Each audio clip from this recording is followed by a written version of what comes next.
Hello everyone, this is Mahak Barnwal. Welcome to socio with Mahak. आज हम history के chapter 3 the making of global world के next topic जो कि ये है कि विजय, बीमारी और व्यापार के बारे में पढ़ेंगे। तो चलिए शुरू करते हैं। अमेरिका की खोज तथा बहुमूल्य धातुएं लाना। 16वीं सदी में यूरोप के नाविकों ने एशिया और अमेरिका के देशों के लिए समुद्री मार्ग खोज निकाला था। नए समुद्री मार्ग की खोज ने न सिर्फ व्यापार को फैलाने में मदद की, बल्कि विश्व के अन्य भागों में यूरोप की फतह की नींव भी रखी। यानी जब कोलंबस ने गलती से अमेरिका की खोज की, तो उस समय समुद्री मार्ग को खोजने के बाद व्यापार को भी बढ़ावा मिलने लगा। सो नेक्स्ट है, अमेरिका के पास खनिजों का अकूत भंडार था और इस महाद्वीप में अनाज भी प्रचुर मात्रा में था। अमेरिका के अनाज और खनिजों ने दुनिया के अन्य भाग के लोगों का जीवन पूरी तरह से बदल दिया। नेक्स्ट टॉपिक है कि विजेताओं द्वारा चेचक के कीटाणुओं का प्रयोग करना। जो विजेता थे, जो यूरोप के लोग थे, वो क्या सोच रहे थे कि जो अमेरिका में ये खनिज वगैरह हैं, अगर ये हमारे पास आ जाएंगे तो हम बहुत अमीर हो जाएंगे। तो यूरोप के लोगों ने क्या सोचा कि हम बिना हथियार लिए ही इन अमेरिकियों को मार सकते हैं और उनके देश से भगा सकते हैं। तो उस समय यूरोप में चेचक नाम की बीमारी बहुत ही फैली हुई थी। बहुत ज़्यादा लोगों को यूरोप में चेचक की बीमारी फैली हुई थी। तो क्या हुआ कि 16वीं सदी के मध्य तक पुर्तगाल और स्पेन द्वारा अमेरिकी उपनिवेशों की अहम शुरुआत हो चुकी थी। लेकिन यूरोपियन की यह जीत किसी हथियार के कारण नहीं, बल्कि एक बीमारी के कारण संभव हो पाई थी। यूरोप के लोगों पर चेचक का आक्रमण पहले ही हो चुका था, इसलिए उन्होंने इस बीमारी के खिलाफ प्रतिरोधन क्षमता विकसित कर ली थी। यानी जो यूरोप के लोग थे, उन लोगों को इस बीमारी से लड़ते लड़ते उनके अंदर जो इम्यूनिटी पावर होती है वो बढ़ गई थी। वो इस बीमारी को सह सकते थे। लेकिन जो अमेरिकी थे, उनमें ये इम्यूनिटी पावर नहीं थी, इसलिए वो नहीं सह सकते थे। लेकिन अमेरिका तब तक दुनिया के अन्य भागों से अलग थलग था, इसलिए अमेरिकियों के शरीर में इस बीमारी से लड़ने के लिए प्रतिरोधन क्षमता नहीं थी। जब यूरोप के लोग वहां पहुंचे, तो वे अपने साथ चेचक के जीवाणु भी ले गए। इसका परिणाम यह हुआ कि चेचक ने अमेरिका के कुछ भागों की पूरी आबादी साफ कर दी। इस तरह यूरोपियन आसानी से अमेरिका पर जीत हासिल कर पाए। नेक्स्ट है यूरोप में समस्याएं। 19वीं सदी तक यूरोप में कई समस्याएं थी, जैसे गरीबी, बीमारी, धार्मिक टकराव, धर्म के खिलाफ बोलने वाले कई लोग सजा के डर से अमेरिका भाग गए। उन्होंने अमेरिका में मिलने वाले अवसरों का भरपूर इस्तेमाल किया और इससे उनकी काफ़ी तरक्की भी हुई। इस दौरान भारत और चीन की क्या स्थिति थी, चलिए वो देखते हैं। 18वीं सदी तक भारत और चीन दुनिया के सबसे धनी देश हुआ करते थे, लेकिन 15वीं सदी से ही चीन ने बाहरी संपर्क पर अंकुश लगाना शुरू कर दिया था। यानी चीन नहीं चाहता था कि वो किसी दूसरे देश से, दूसरे महाद्वीप से कोई व्यापार करे या कोई बाहरी नागरिक आकर के हमारे देश में रहे, और दुनिया के बाकी हिस्सों से अलग थलग हो गया था। चीन के घटते प्रभाव और अमेरिका के बढ़ते प्रभाव के कारण विश्व के व्यापार का केंद्र बिंदु यूरोप की तरफ शिफ्ट कर रहा था। यानी चीन ने अपने व्यापार को बंद कर दिया था, इसलिए जो अमेरिकी थे वो क्या कर रहे थे कि यूरोप को अपना पॉइंट बना लिए थे ट्रेड करने के लिए। नेक्स्ट है 19वीं शताब्दी। 1815 से 1914 के बीच में क्या क्या घटनाएं हुई थी। तो 19वीं सदी में दुनिया तेजी से बदल रही थी। इस अवधि में सामाजिक, राजनीतिक, आर्थिक और तकनीकी के क्षेत्र में बड़े जटिल बदलाव हुए। उन बदलावों की वजह से विभिन्न देशों के रिश्तों के समीकरण में अभूतपूर्व बदलाव आए।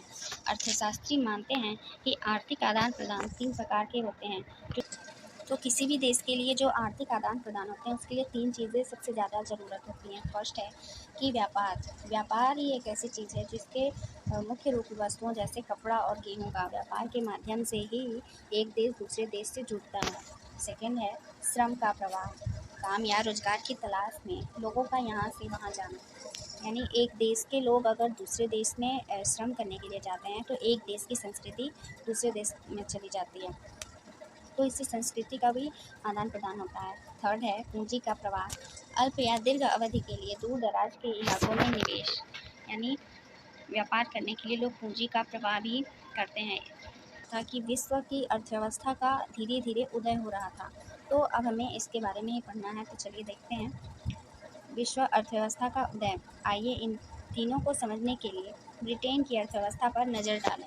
यानी जो तीनों प्रवाह श्रम, पूंजी और व्यापार का प्रवाह हमने पढ़ा है, इन तीनों को समझने के लिए ब्रिटेन की कहानी पर ध्यान देना होगा।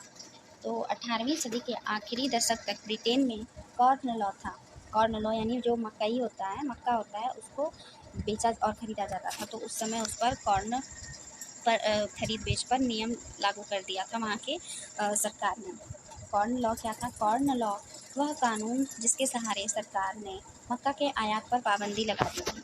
कुछ दिन बाद ब्रिटेन में जनसंख्या का बहुत ज़्यादा बढ़ोतरी होने से जैसे ही जनसंख्या बढ़ी, भोजन की मांग में वृद्धि हो गई।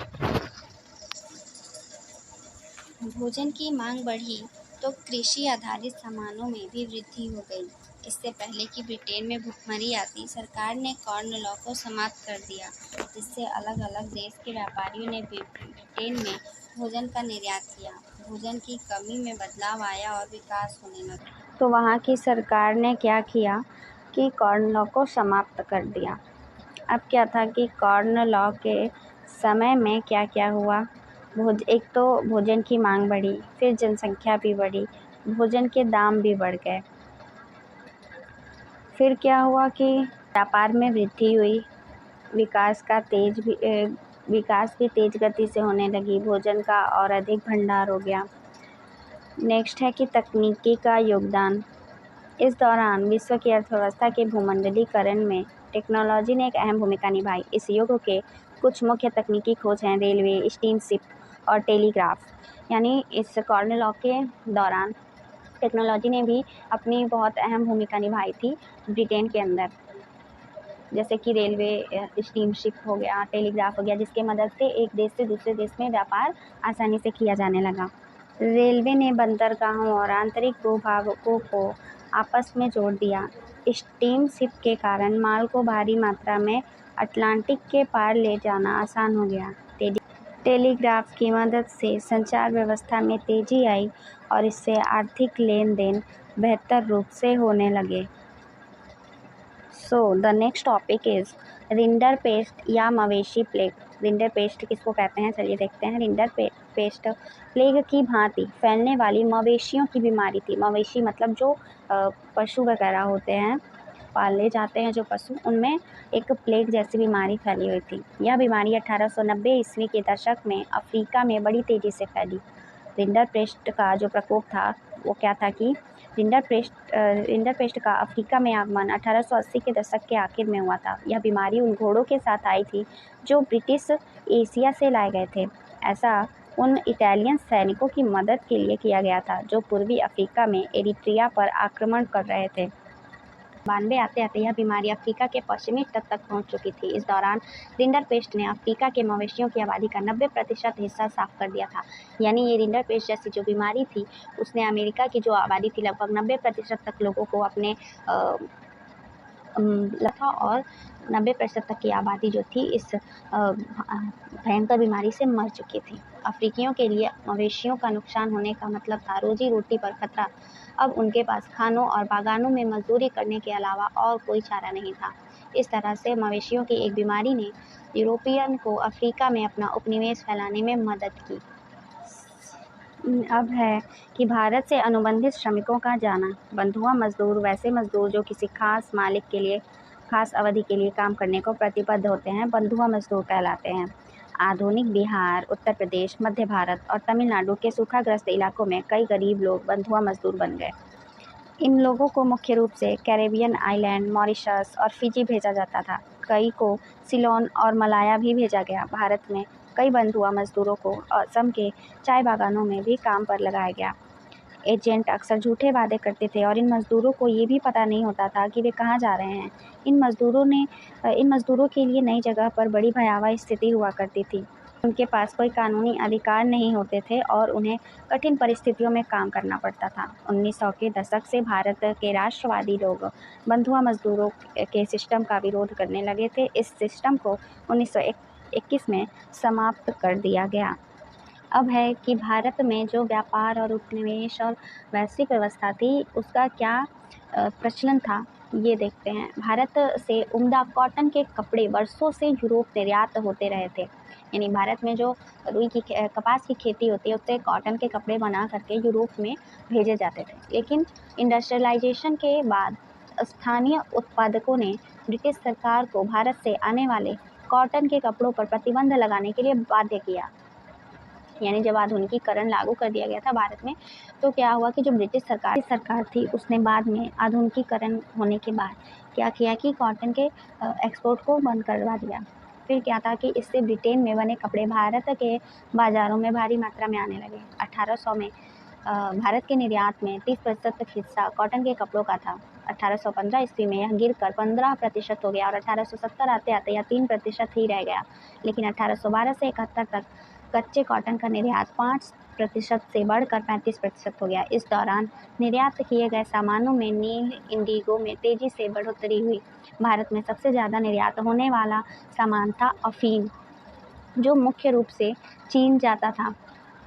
भारत से ब्रिटेन को कच्चे माल और अनाज का निर्यात बढ़ने लगा और ब्रिटेन से तैयार माल का आयात बढ़ने लगा। इससे एक ऐसी स्थिति आ गई जब ट्रेड सरप्लस ब्रिटेन के हित में हो गया। इस तरह से बैलेंस ऑफ पेमेंट ब्रिटेन के फेवर में था, यानी जो ब्रिटेन था उसके पास ज़्यादा कमाई हो रही थी, तो भारत के बाजार से जो आमदनी होती थी उसका इस्तेमाल ब्रिटेन तथा अन्य उपनिवेशों की देखरेख करने के लिए करता था और भारत में रहने वाले अपने ऑफिसर को होम चार्ज देने के लिए करता था।